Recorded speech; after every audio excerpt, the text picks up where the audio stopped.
The morning Seraphine Voss married a man who did not love her. The sky over Ashwick was the particular grey of old pewter, and she thought, standing at the church door in her mother's altered gown, that the weather had the decency to be honest even when everyone else did not. His name was Roland Mercer. He was 31 years old, the eldest son of a family whose debts had quietly swallowed their good name over the previous decade, and he needed what Seraphine's father had. Land in the county of Somerset, a house that was paid for, and a marriage that looked respectable from the outside. Seraphine was 23. She had read enough to know what was happening, and not enough of the right things to stop it.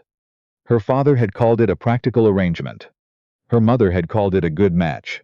Roland had called it nothing at all.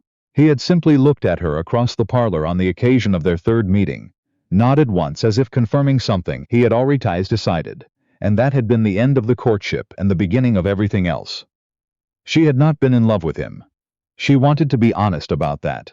She had admired his steadiness, and the precise way he spoke, the sense that he always meant what he said, and would not say anything he did not mean.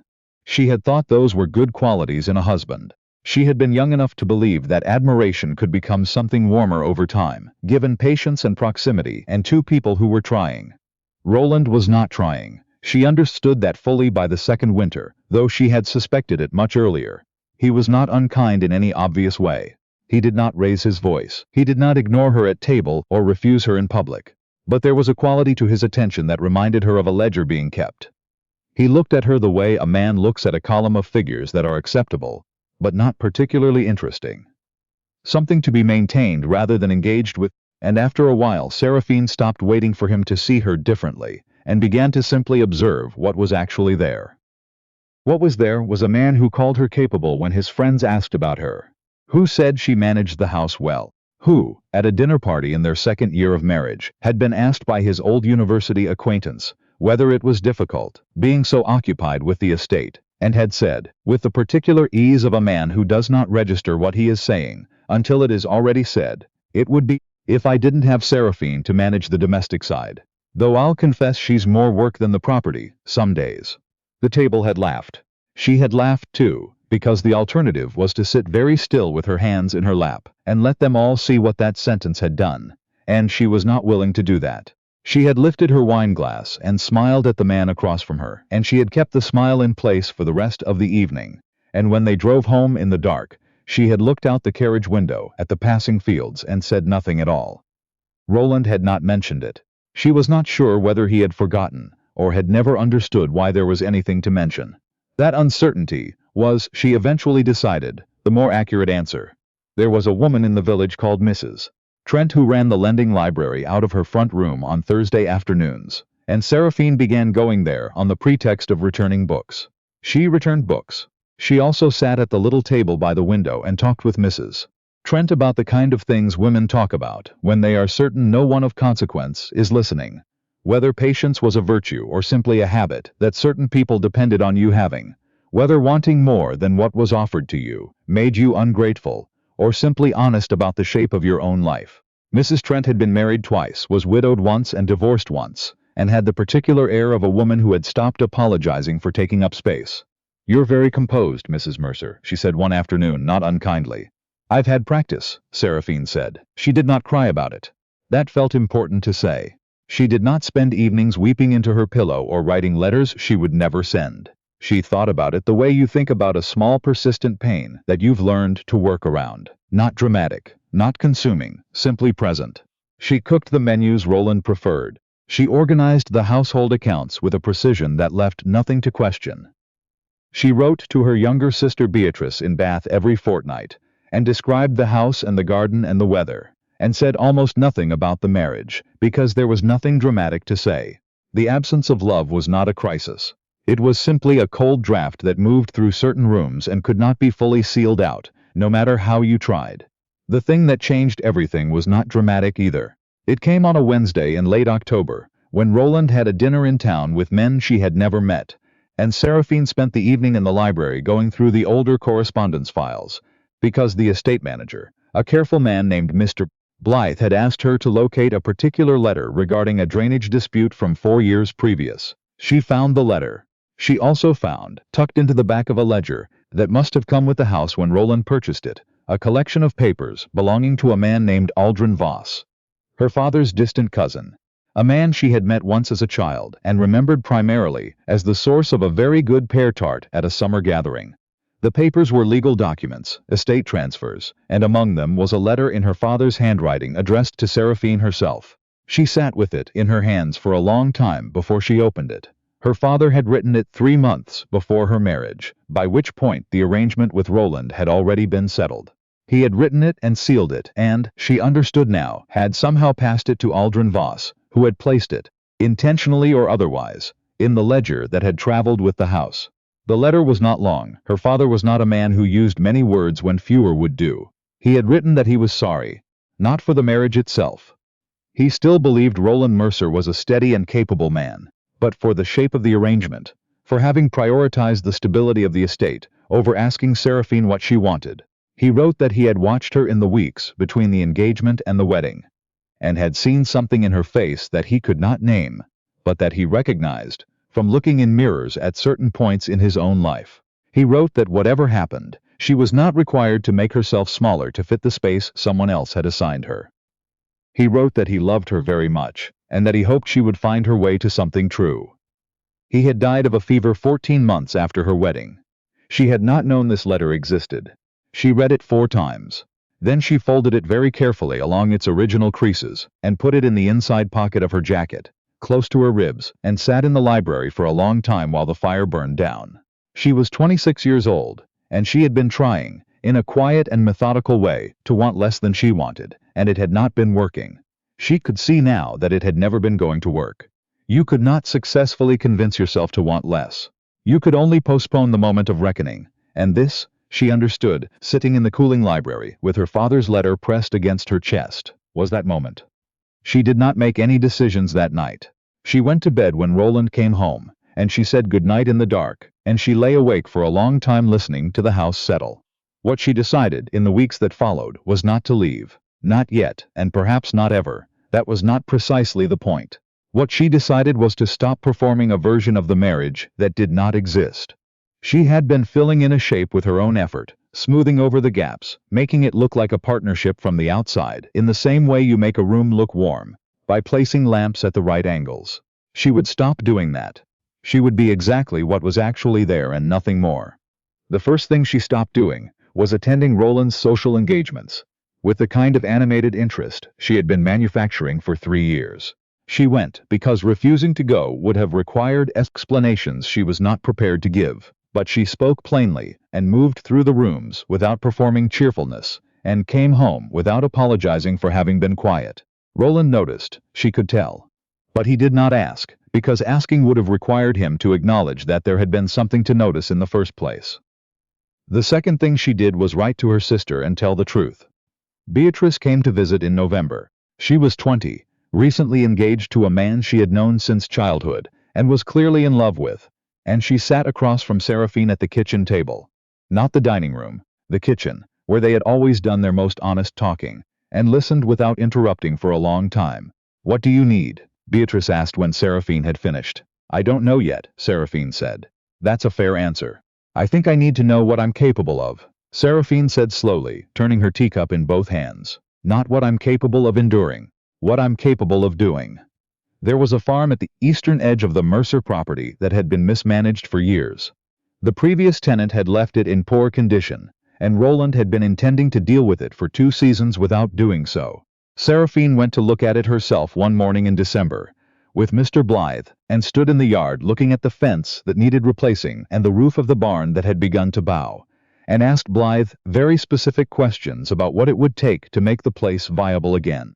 She used a portion of the household discretionary fund, which was, legally and by the terms of her marriage settlement, entirely under her management, to begin the repairs. She did not tell Roland first. She told him after, at breakfast on a Tuesday, the way you mention any other piece of household business. He looked up from his paper. "You authorized that?" "I did. It's within my discretionary fund. I was planning to deal with it." "I know," she said, and returned to her egg. He looked at her for a moment. Really looked, with the particular attention she had almost forgotten he was capable of. And then looked back at his paper, and nothing more was said. But she had seen his face in that brief moment of genuine attention, and it had been strange, seeing it. She had almost forgotten what it looked like when he was actually looking at her. The farm began to improve. She hired a new tenant family, the Houghtons, who were young and willing and had 2 children who immediately made friends with the shepherd's dog and could be found most afternoons running along the fence lines. She went out regularly to check progress, and she began talking with the Houghton wife, a practical woman named Grace, about what else could be done with the eastern fields.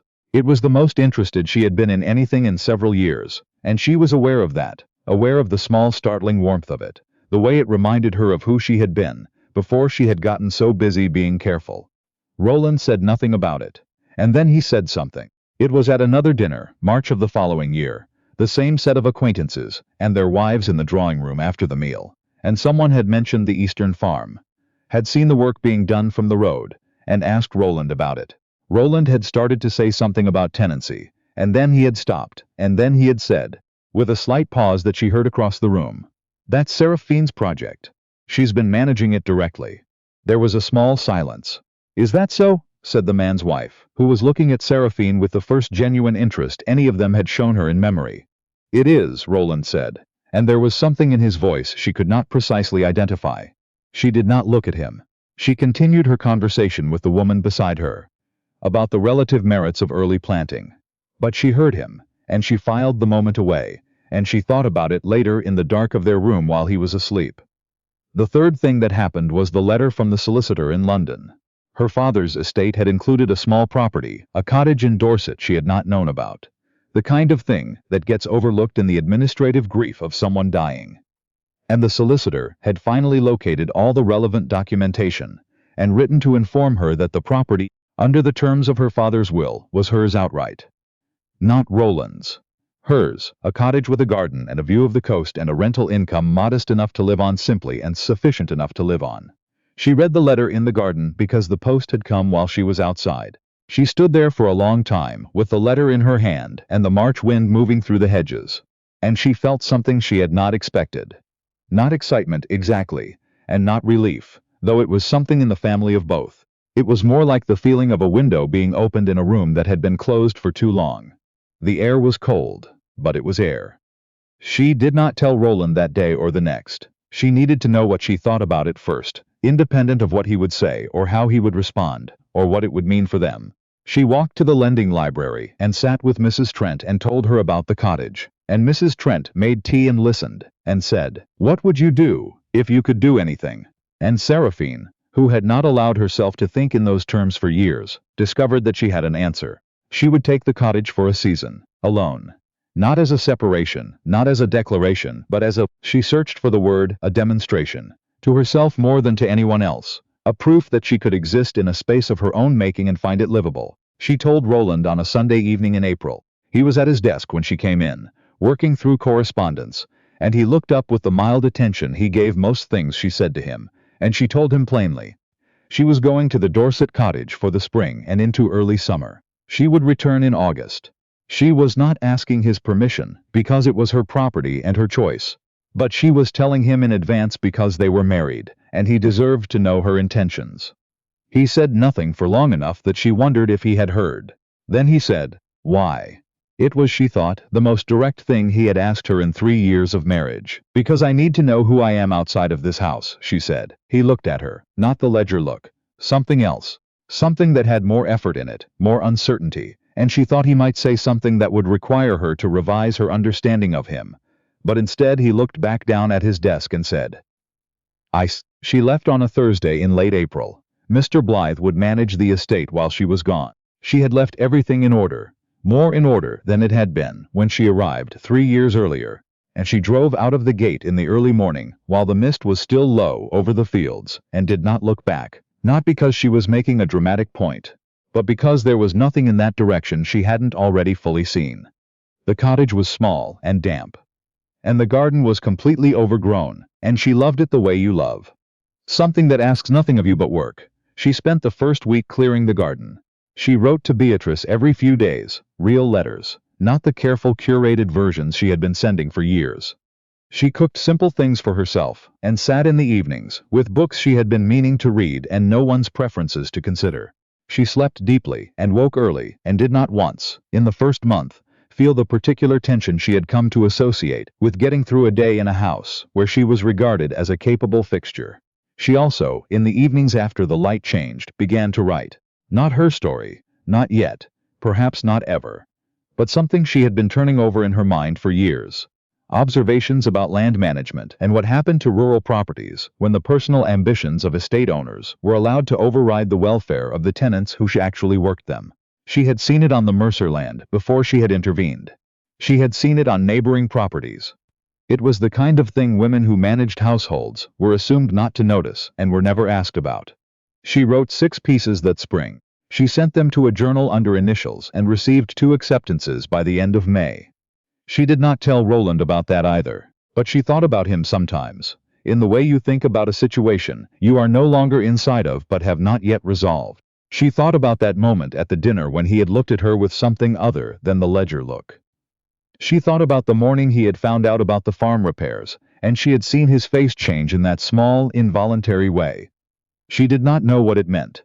She was not sure he knew.